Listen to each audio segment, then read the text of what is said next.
Bueno, nueva instancia, nuevas informaciones. ¿Qué es lo que tenemos que saber? Tanto monotributistas, responsables inscriptos, ciudadanía toda. Hay mucha información aquí. Sí, en esta ocasión, Juan Pablo, lo que he decidido preparar es más bien un informe más general, no tan técnico y tan preciso, pero que sí involucra todo tipo de actividad comercial en cuanto al interés, ¿no? Uh-huh. Y quisiera arrancar por la inflación. Nosotros la última vez que hablamos ya habíamos advertido, ya veníamos confirmando en los informes que veníamos haciendo sobre esta baja de inflación, y después, a mediados de este mes, hará unos 10, 15 días, se confirmó una inflación en el mes de octubre del 2.7% en relación a septiembre. Y noviembre viene muy parecido, muy parecido. Las principales consultoras que miden esto ya anticipan que va a estar por segundo mes consecutivo por debajo del 3%. Entonces uno tiende a preguntarse, ¿triunfó el gobierno? ¿Triunfó el presidente? Y también uno se pregunta, ¿por qué baja la inflación? Bueno, vamos a tratar de responder un poco estas preguntas para entender qué es lo que ha pasado este año y especialmente qué es lo que va a pasar el año que viene, aunque siempre somos muy cautos a la hora de hacer pronósticos porque la economía puede cambiar de un momento para otro. En términos políticos, si uno tuviese que decir si el gobierno ha triunfado, la verdad que desde mi punto de vista y dando una opinión técnica exclusivamente, la opinión es que sí. El presidente dijo voy a bajar la inflación, y si bien comenzó su gobierno aumentándola, lo cierto es que hoy, a un año de gestión, está en niveles que pocos esperaban, ¿sí? En cuanto a...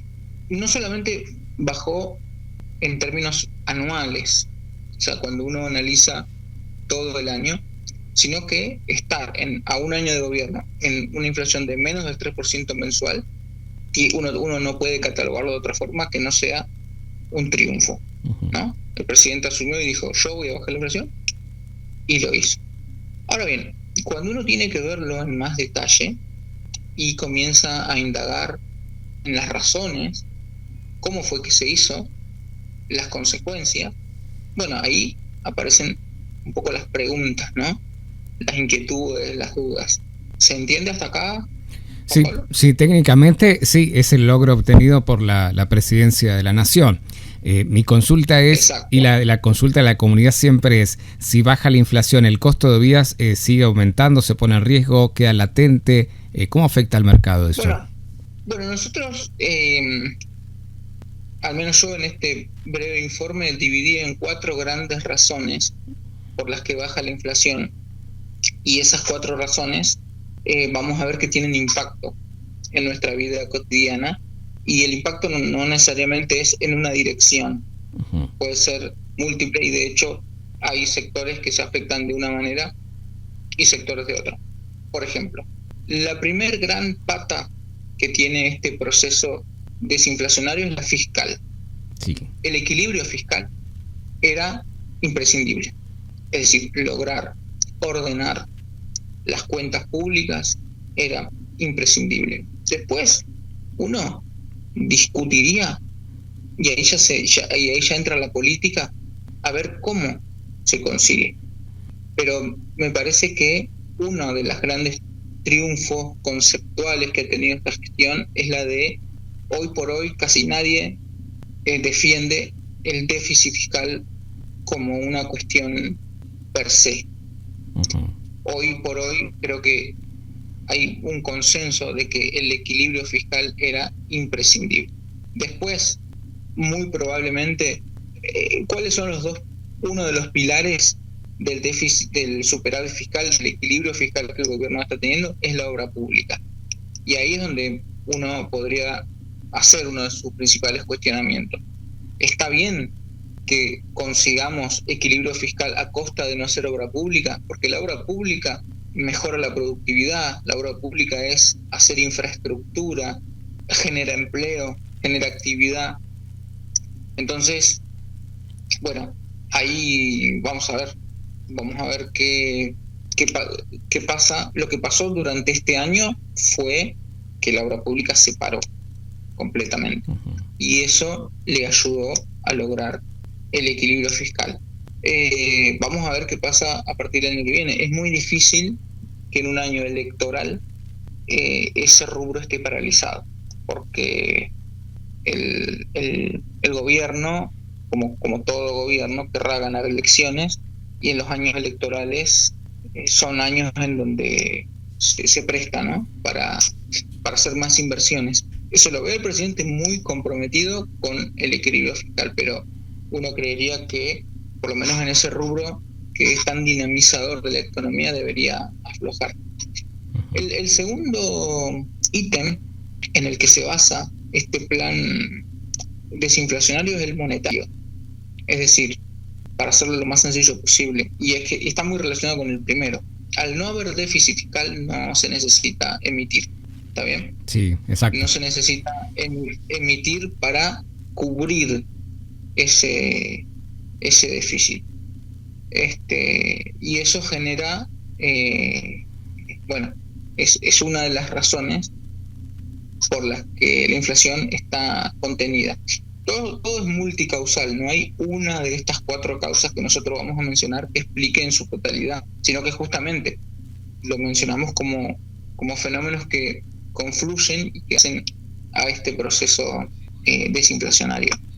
Una tercera cuestión es que justamente a raíz del recorte, por ejemplo, en obra pública, a raíz de la pérdida del poder adquisitivo que han tenido los salarios, principalmente del sector público, ¿no?, porque estamos hablando de las cuentas del Estado. Una de las razones, uno de los pilares del superávit fiscal es la pérdida de poder adquisitivo de jubilaciones y de sueldos del sector público. Eso naturalmente afecta en la actividad. Hay una caída del consumo histórica cuando se analiza en términos interanuales. ¿Qué es analizar en términos interanuales, Juan Pablo? Es cuando yo tomo cómo le fue a este mes en relación con el mismo mes del año.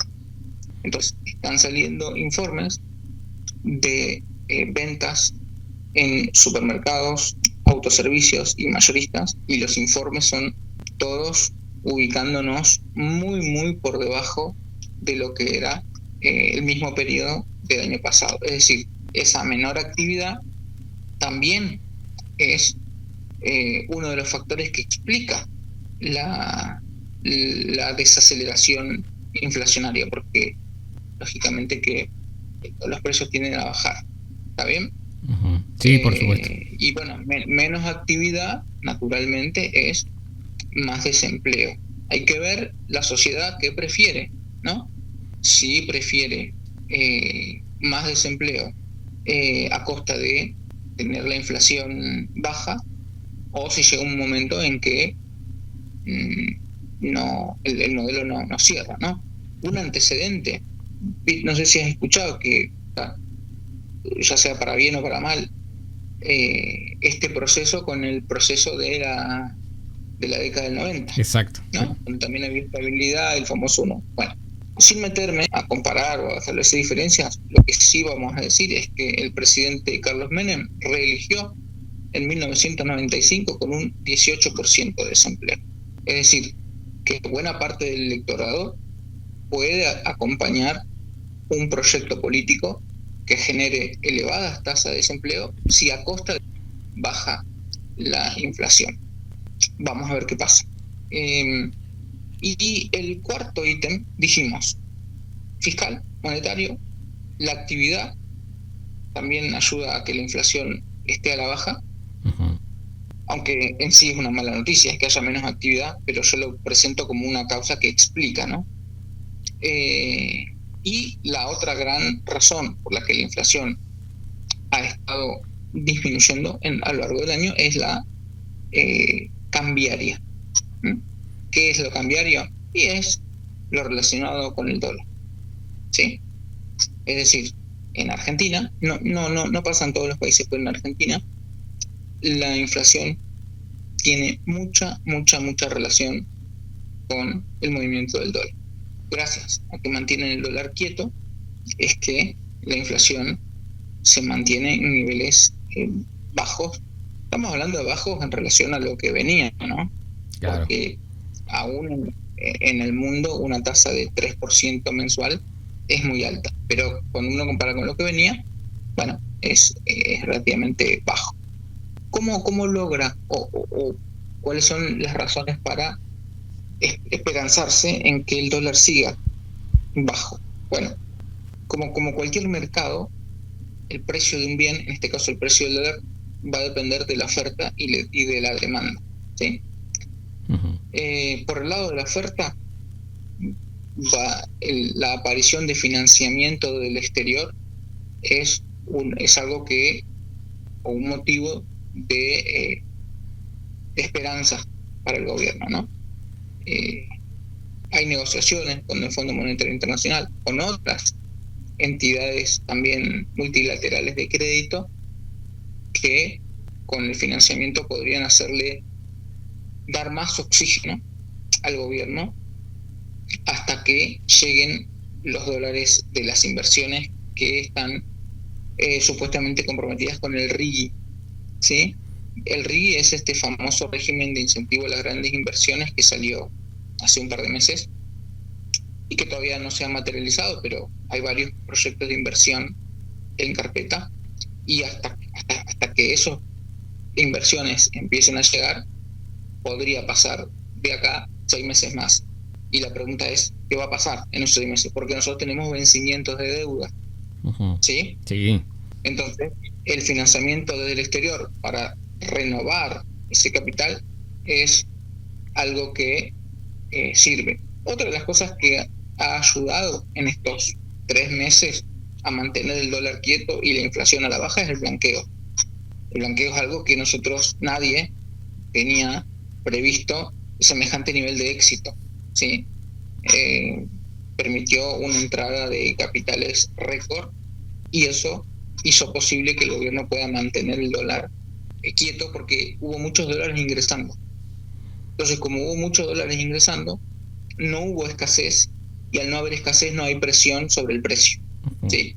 Quiero tratar de ser lo menos técnico posible porque esto es algo de divulgación, pero ojalá que se entienda, ¿no? Bien. Y bueno, ahora las preguntas siempre están.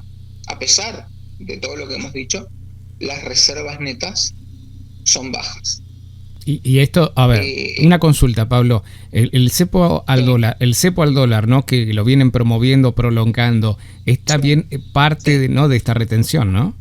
El cepo al dólar, a ver, se lo puede analizar de distintos ángulos. No sé específicamente cuál es tu consulta. El gobierno comenzó, bueno, ya si no se va más atrás, a las promesas de campaña ya aparece la prehistoria, ¿no? Sí, cuando exacto. Hablaban de dolarización y de sacar el cepo. Bueno, ¿qué pasa? Cuando uno da cuenta que tiene que volverse más práctico, ¿sí? Uh-huh. Yo celebro que tanto el presidente como el grupo económico, a medida que ingresaron al gobierno, dejaron el dogmatismo y se hicieron bastante pragmáticos, ¿no? Y un signo de pragmatismo es haber dejado el cepo y dejarlo hasta que se pueda salir del cepo sin turbulencia, ¿no? Porque a nadie le serviría sacar el cepo y que el dólar se vaya a 2.000, por ejemplo. ¿Qué es lo que manifestaba? Claro, es lo que manifestaba el presidente. Yo elimino el cepo y se descontrola todo. Entonces, esa política de mantenerlo frisado hasta nuevo aviso, quizás es una de las cosas que también hacen que haya, por lo menos hasta este punto, quizás una latencia, una estabilidad o por lo menos una incertidumbre de lo que puede llegar a pasar más adelante.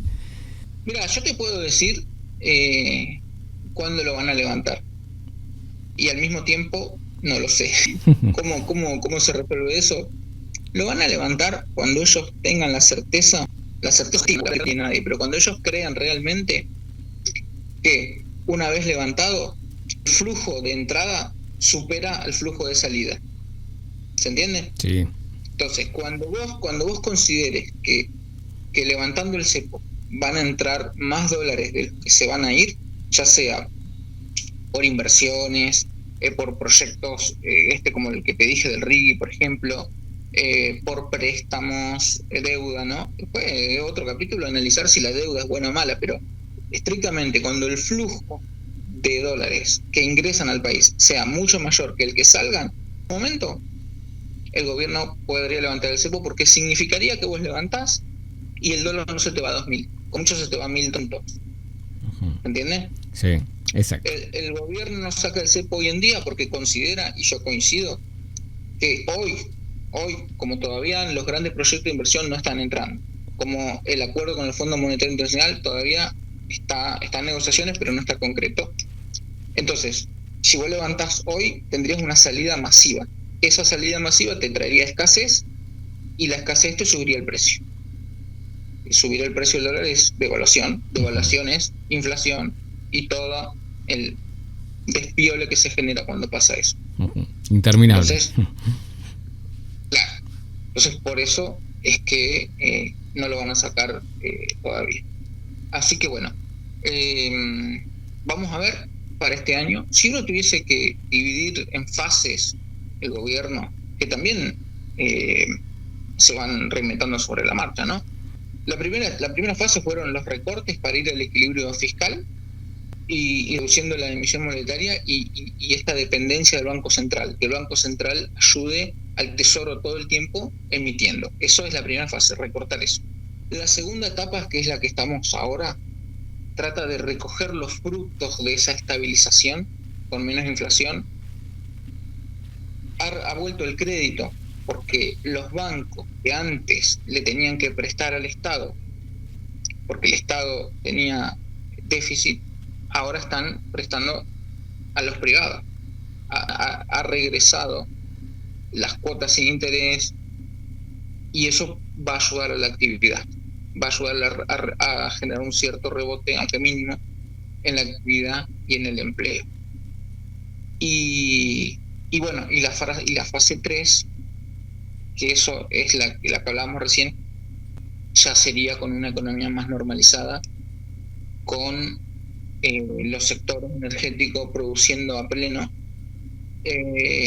y levantando la restricción del dólar. Y bueno, el sector energético dentro de este programa es clave, como así también las inversiones en energía. Pero bueno, esperamos que la estabilidad siga unos meses. La verdad que la mayoría de los especialistas no vaticinan que vaya por lo que te digo, porque te comenté antes, ¿no? Esperamos que sea un verano dentro de todo tranquilo en ese sentido. Estable por sobre todas las cosas. 2025 como arranca. Es año político, así que muchas cosas pueden pasar, la verdad. Sí, totalmente, y estaremos atentos. Estudio Contable Barros de Caleta, Olivia. Muchísimas gracias por estas 4 secciones. ¿Qué pasa con la inflación en nuestro país? Un abrazo grande y estamos en contacto como siempre. Muchas gracias, Juan Pablo. Saludos a la audiencia. Hasta luego.